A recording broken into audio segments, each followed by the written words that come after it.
సీతాకాంత్ వాళ్ళ తాతయ్య రామలక్ష్మి, సీతాకాంత్‌ల మధ్య ఉన్న అగ్రీమెంట్‌ని చదివేసి చాలా బాధపడిపోతాడు. అయితే రామలక్ష్మి సీతాకాంత్‌ని వదిలేసి వెళ్ళిపోతుందా అంటూ ఆశ్చర్యపోతాడు.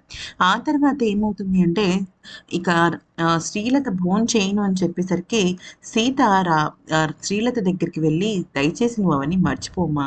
అసలు ఇలాంటివేవి గుర్తుపెట్టుకోకు. వాళ్ళిద్దరూ కూడా మన ఇంట్లో సభ్యులే కదా! అందుకే పిలిచానే తప్ప వేరే ఉద్దేశ్యం కాదు. అయినా నువ్వెందుకంత ఫీలయ్యావంటే, నేను ఫీలవుతాను. నేను భరించలేకపోతున్నాను. నాకైనా భోజనం చేయాలని లేదు. నువ్విక్కడి నుంచి వెళ్ళిపో అంటే, ఏం చేయాలో తెలియక వాళ్ళ అమ్మని ఒప్పించలేక అక్కడి నుంచి వెళ్ళిపోతాడు. అయితే కిందకొచ్చి రామలక్ష్మితో ఇదే విషయం చెప్తే, రామలక్ష్మి సీతాకాంత్ బాధని చూడలేక ఒక నిర్ణయం తీసుకుంటుంది. పైకెళ్ళి శ్రీలతతో ఒక మాట అంటుంది. "మీకిష్టం లేకపోతే నేను వెళ్ళిపోతానండి ఈ ఇంటి నుంచి. కానీ నేనొక విషయం చెప్తాను వినండి. మీరు భోంచేయకపోతే సీతా సార్ కూడా భోంచేయటం లేదు. దయచేసి మీరు భోజనానికి రండి" అనంగానే ఇక తన కొడుకు నిజం అనుకుని వచ్చేస్తుంది.